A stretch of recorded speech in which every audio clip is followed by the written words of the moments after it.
The wind howled across the rocky desert of Vraxis 4, throwing sand and ash into the air like tiny needles. The twin moons hung low in the sky, casting a pale glow over the broken land. In the distance, ruins of an old alien colony stood like shattered bones, silent, cold, forgotten. But something moved beneath that silence. A figure stumbled into view, breathing heavily. He was human, young, worn, and clearly running from something. His name was Cole Ward, a former engineer from Earth who had signed up for a peacekeeping mission 3 cycles ago. He never expected it to end like this. Blood dripped from a cut on his arm. His boots were torn. His oxygen pack beeped low, and still, he pushed forward. He knew someone was chasing him. And he feared her more than death itself. The alien girl, she had once trusted him. Even more than that, she had saved him from being executed by her own people. They had been trapped together on a dying space station. Things had happened. Things that blurred lines. They had shared heat, food, even touch. Now she was after him, and her voice still rang in his ears from the last time they met. "You'll pay for this, human." Cole didn't know what had changed. Or maybe deep inside he did. He just didn't want to face it. Back at the alien base, under the green glow of crystal lights, the girl stood still, staring at the med screen. Her name was Ilari. She was a proud warrior of the Zinthari, a race known for their grace and temper. But at that moment, her calm face trembled. The screen blinked once. Then again, pregnant, hybrid detected. She dropped the scanner, and it clattered against the stone floor. Her hand gripped her stomach like she didn't recognize her own body. A human child? Inside her, her breath shook as she stared at the reading. It made no sense. Their DNA wasn't supposed to be compatible. Or so they believed. But then again, nothing about that night with Cole had made sense. The heat, the need, the desperation. She had thought it was survival instinct. A moment of weakness between two beings facing death. But now, it was real. Something lived inside her. And the father was the one creature her people hated most. A human. Her sharp claws dug into the wall as anger rose inside her. She didn't cry. She didn't fall apart. Ilari was not built to break. She was built to fight. And now, she had one target. Cole Ward.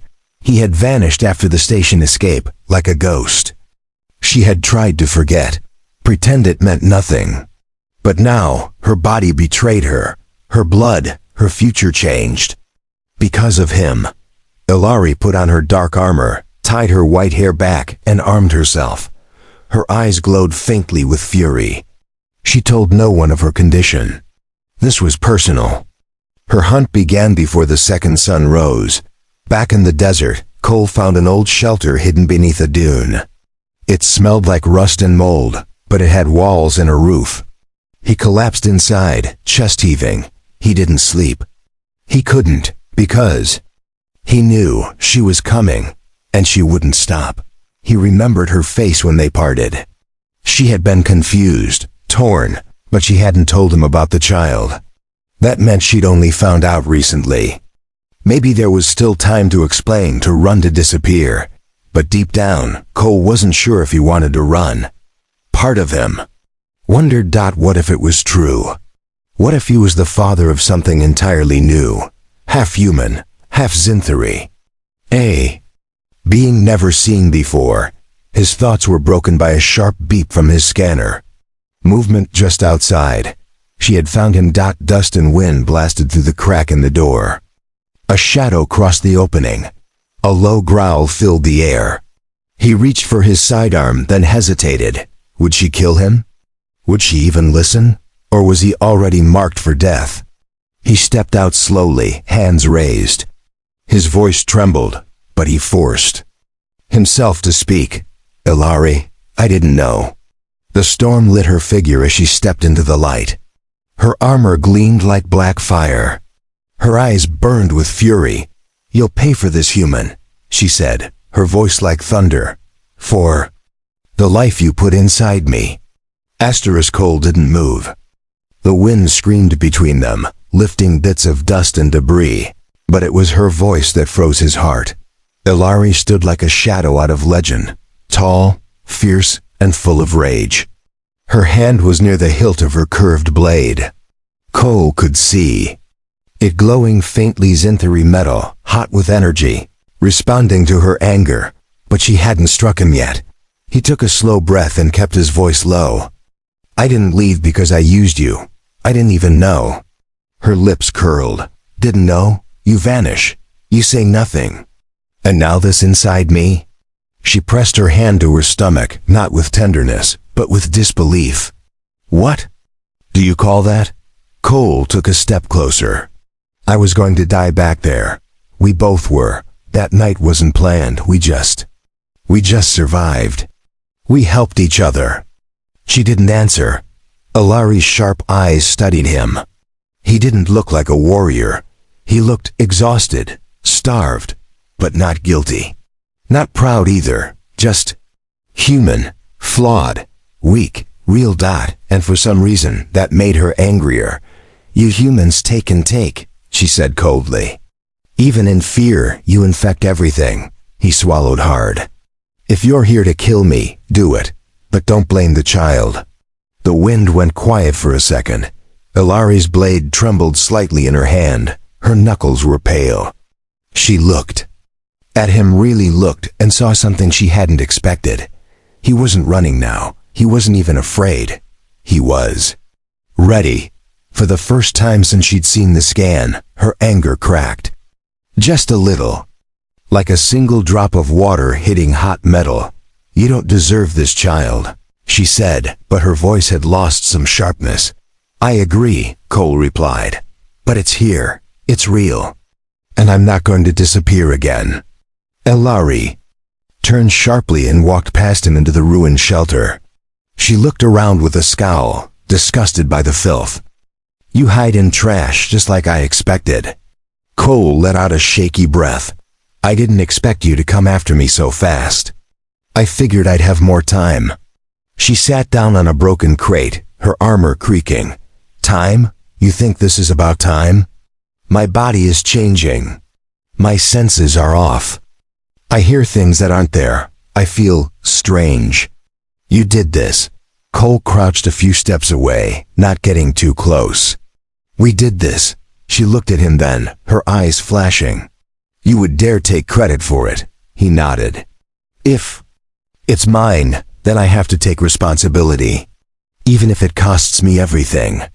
Silence fell again, a long tense silence. Ilari didn't answer him right away. She stared at the floor, her breathing uneven. Finally she said, I came here to end you, to erase the shame. Cole didn't move, but I don't know if killing you would fix what's inside me. She continued quietly. He took a risk and sat down across from her. Then let's not rush to death just yet. Her eyes narrowed. What are you saying? I'm saying, let me help. If this child is part of me, then I want to protect it. Protect you. She barked a sharp laugh. But there was no humor in it. You think I need your protection? No, he said. But I think you're scared. And you'd rather burn down the sky than admit it. That struck her like a slap. For a moment, her face turned unreadable. Then slowly her hand moved. Away from her weapon. She leaned back, eyes locked on his. I'll give you one chance, she said. One? To do what? He asked. To prove you're not the monster I believed. Outside, the wind picked up again. Far beyond the ruined shelter, in the dark mountains, something watched. Ilari didn't know yet, but others had sensed the change in her body. The pregnancy had sent a signal, a ripple, and not all who felt it were friendly. Night came quickly on Vrax's 4, and with it came the cold. The sky turned dark violet, and sharp winds howled through the rocky lands like hungry spirits. Inside the ruined shelter, Ilari and Cole sat in silence. They didn't speak much after her warning, but both could feel something shifting between them, something uncertain. Heavy, Cole had managed to light a small heating rod. It glowed dim orange, casting shadows on Ilari's sharp features. Her white hair was tied back, but a few strands had fallen loose. She wasn't speaking, but she wasn't preparing to kill him either. That was something. He looked down at the strange device in his hands, a scanner modified to detect heat and energy movement. It blinked once, then twice. He frowned. "There's movement not far from here," he said carefully. 3 figures, maybe more. Ilari stood up quickly. "Are they Zinthari?" Cole shook his head. "Can't tell, but they're not human. That's for sure." Ilari's hand went to her blade again. "Someone's following the signal." "What signal?" "The one my body gives off now," she said quietly. "Pregnancy changes our scent, our energy, especially if it's not pure." Cole stared at her. "You mean, because the baby is half human?" She nodded. "Some creatures out there, they can smell hybrid blood. To them, it's either treasure or a threat. Either way, they'll come." Cole stood up and grabbed his pack. "Then, we move." But Ilari didn't move. She stared at the shelter walls for a moment, lost in thought. He waited. Finally she said, "You don't understand what this means. If the wrong people find out, both of us are dead. My people will see it as a betrayal. Yours will see it as a mistake. No one will protect us." Cole stepped forward. "Then we protect each other." She turned sharply. "You don't even know what this child could become. It's not like mixing 2 foods and getting something sweet. It could be dangerous, a failure. It could be a miracle," Cole said softly. That stopped her. He meant it. And for the first time, Ilari saw it, not just fear in his eyes, but something deeper. Hope, regret, maybe even care. The scanner beeped again. Closer. Ilari snapped out of it. "We move now." They packed fast. Cole led the way toward the mountain path, narrow, steep, and winding. Ilari followed, her body already feeling the strain of early changes. Her senses were sharper, her skin more sensitive, her muscles slower to recover. But she hid it well. They moved through the shadows like hunted prey. Every few steps, Cole checked the scanner. The unknown group was closing in. "We can't outrun them forever," he said. "We won't have to," she replied. "There's an old communication station near the cliffs. If we reach it, we can block the signal, hide the child's presence." He glanced at her. "Why would a warrior like you know about something like that?" Her voice dropped low. "Because long ago, I helped others who were hunted too." Cole didn't ask more.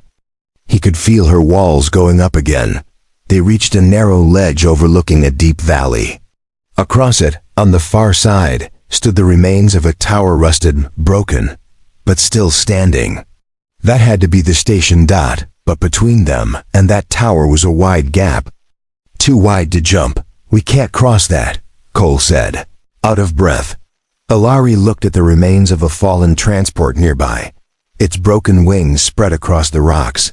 "We don't need to jump," she said. "We build a bridge." As they worked fast, pulling metal and wires to form a risky path across, a low howl echoed behind them, then another. Ilari's eyes snapped toward the darkness. "They're close." Cole tightened the bolt. "Then we better move faster." But as they neared completion, a strange sound rose through the air, a screech, like claws on stone.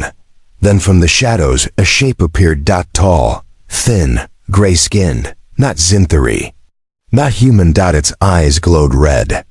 "And it sniffed the air," Ilari whispered. Coldly, "It smells the child." The creature didn't blink. It stood just beyond the edge of the rocks, sniffing the air like a bloodhound. Its long fingers ended in black claws, and its chest expanded as it took in Ilari's scent again, then turned its head toward her belly. Cole's mouth went dry. "Ilari," he said quietly, not moving. "I know," she whispered. Her blade was already out, The gray-skinned thing gave a raspy growl and stepped forward. Behind it, 2 more figures appeared. All of them had the same glowing red eyes and lean, twisted bodies like predators, built only to hunt. Scarnhounds, Ilari said under her breath. They eat hybrid children. Cole looked sick. How many? Doesn't matter, she answered. If they get close, I fight. He grabbed a long metal rod from their half-finished bridge and held it like a staff. You're not fighting. Alone. The first Scarn screeched and lunged forward. Ilari spun with trained grace and slashed upward, slicing across its chest.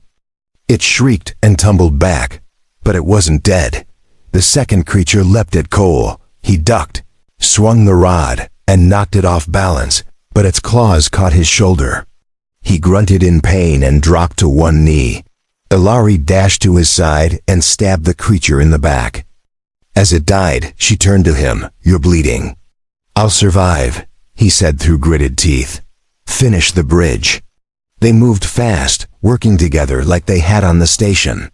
For a brief moment, it felt like the past again too. Beings, cornered by death, forced to rely on each other. The final Scarn jumped down from a higher ledge. It was larger than the others, with jagged scars on its face. Ilari paused and whispered, That's the leader.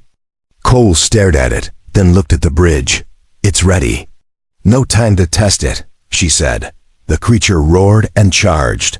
Cole grabbed Ilari's hand, and they ran onto the bridge of metal scraps and broken steel, which groaned under their weight.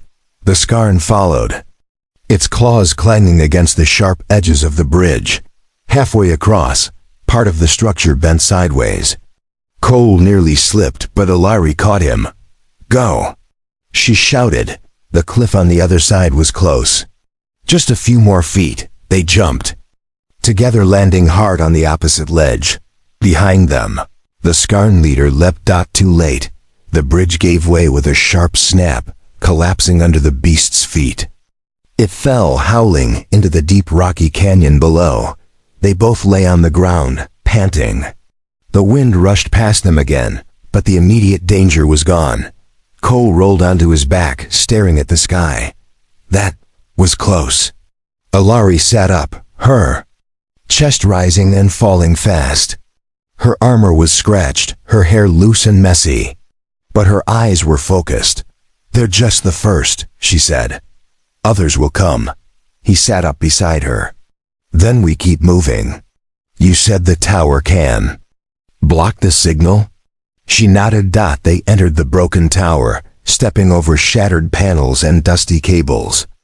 Inside, everything smelled like old metal and decay, but the main console still glowed faintly with backup power. Ilari placed her hand on the control stone, an ancient Zinthari interface. Lights lit up. It still works, she said. Cole looked at her, surprised. You really know how to use this? I helped build it, she replied without looking at him. Years ago, when I thought I'd live forever and never see a human. She pressed a series of symbols, and the machine hummed. A soft pulse spread through the air afield. The signal is hidden now, she said. No one will sense the child anymore. He looked at her with soft eyes. Thank you. But Ilari wasn't smiling. She stood in the middle of the tower, looking around, suddenly silent. Cole walked to her. What's wrong? She turned slowly, her voice low. This place. It was where I first swore to fight humans. Cole was quiet. Ilari touched her belly again, not in anger this time, but in thought. I don't know what I am anymore, she said. A warrior? A traitor? A mother? Cole stepped closer, gently. Maybe you're something new. She looked at him for a long time, her expression unreadable. Then, without speaking, she turned back to the console and activated the door lock. They would stay the night.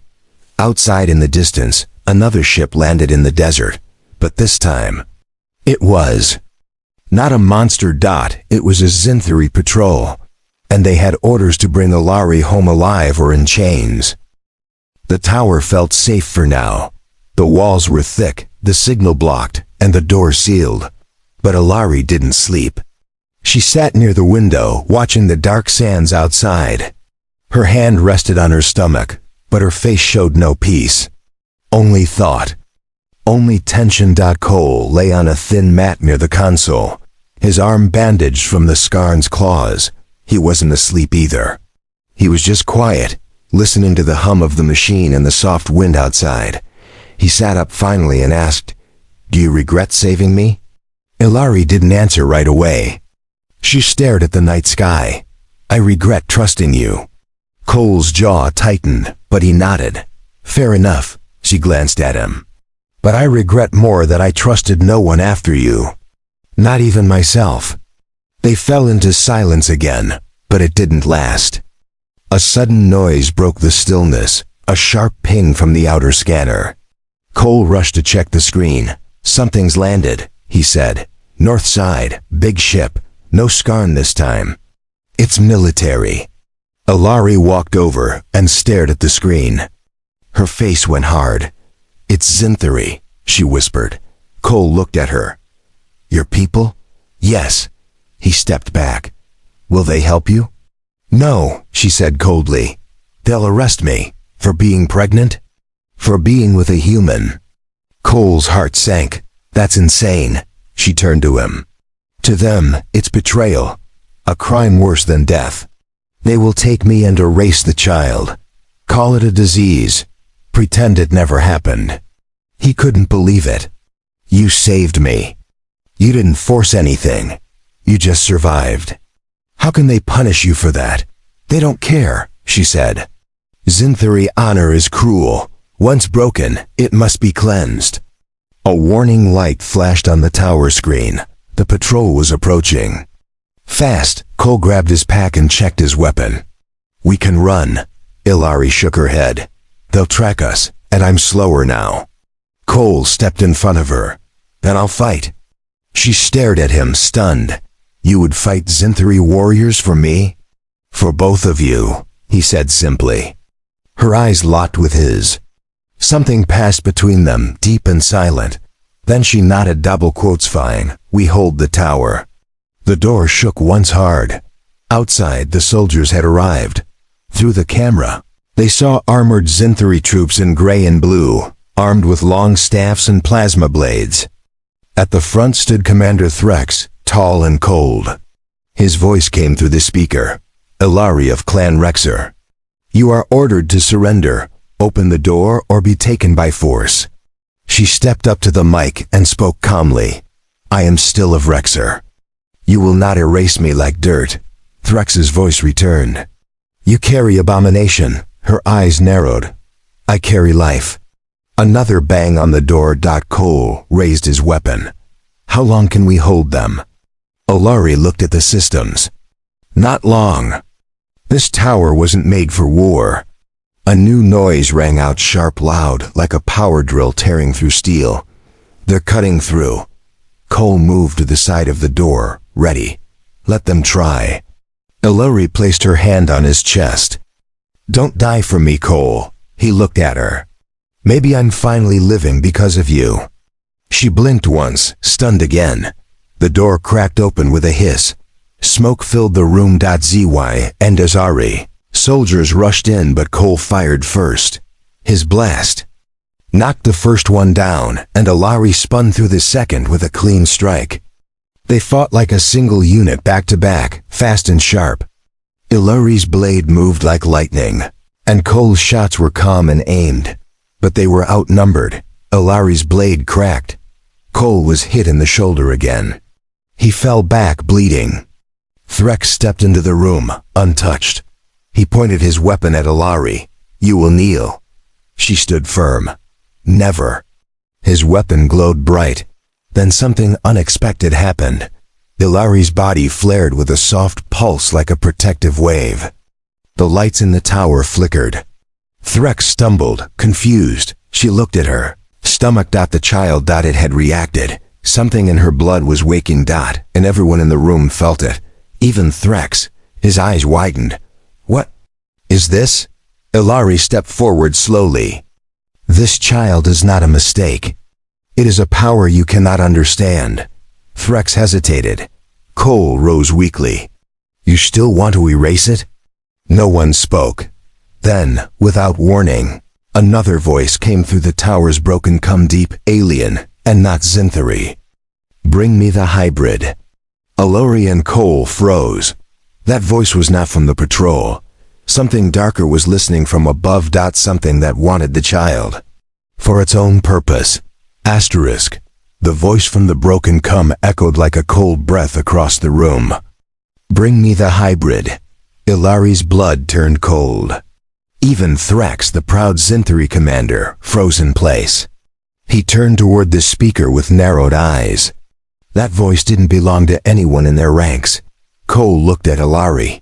Who was that? She stepped back, whispering, I know that voice. Thrax hissed, Impossible. He died long ago.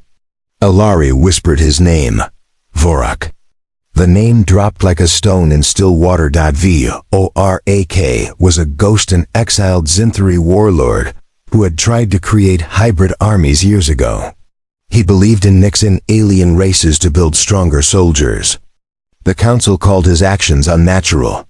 They hunted him down and erased all records of his experiments. But he had survived. And now, he had heard the child's signal. The crackled again. You tried to hide it. But the pulse reached me. I smell the child's power. You cannot stop me now. Thrax backed away, his face pale. We must leave. Now. Cole frowned. I thought you came to arrest her. Thrax turned sharply. Better her dishonor than galactic extinction. Before anyone could move, a loud explosion shook the tower. Dust rained down from the ceiling. Something massive had landed outside. Ilari ran to the window. A dark, spike-covered ship had arrived twice the size of the Zinthari patrol craft. It hummed with a sick green glow. As its doors opened, long, insect-like figures stepped out, armored and carrying weapons with veins of red energy. Cole stared. Those aren't Zinthari. Ilari spoke softly. Those are his experiments. What's left of them? Mutants. Half-breeds. Twisted soldiers made from stolen DNA. Thrax barked orders to his men. Fall back now. But it was too late. The creatures were already crawling up the tower walls like spiders. Cole helped Ilari barricade the front, while Thrax's remaining soldiers rushed to form a shield wall. Plasma bolts lit the room as the enemy broke in from the upper level. One soldier screamed. Another was pulled into the shadows. Ilari gritted her teeth. We can't hold them. Cole looked around. Is there another exit? Thrax shouted over the noise. There's an escape tunnel in the lower level, but it only leads out to open desert. It's better than dying here, Cole said. He grabbed Ilari's arm and guided her toward the hatch. Before leaving, she looked at Thrax. You came to kill me. Are you still my enemy? Thrax met her gaze, then slowly nodded once. No. Not anymore. Together, they escaped through the narrow tunnel, crawling through darkness, fire above them, and distant screams echoing behind. The air was thick and hot, but they moved fast. Ilari's body ached. The child inside her seemed to pulse again, like it was aware of the danger.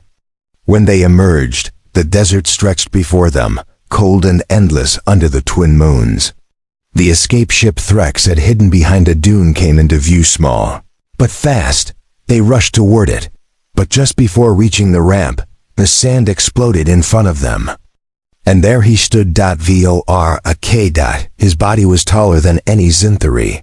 His face was marked by dark veins, and his armor looked fused to his flesh. His eyes glowed with unnatural red light. Behind him stood more of his twisted army. Ilari pushed Cole behind her, her blade out. Stay away, Vorak smiled, showing sharp teeth. You can't stop destiny. The child is no longer yours. It belongs to the future. Cole raised his weapon. You're not touching her. Vorak laughed, a deep and hollow sound. Human bravery. So noisy. He pointed his hand, and Cole was lifted off the ground by invisible force. He choked, kicking as air was pulled from his lungs. Ilari screamed and threw her blade. slicing through the connection. Cole dropped, gasping, as she stood between them. "Fight me," she growled. "If you want the child, you'll have to kill its mother." Vorak's red eyes narrowed. "So be it." He charged. Their blades clashed under moonlight. Sparks flew. Sand turned black where they stepped. Every hit felt like thunder.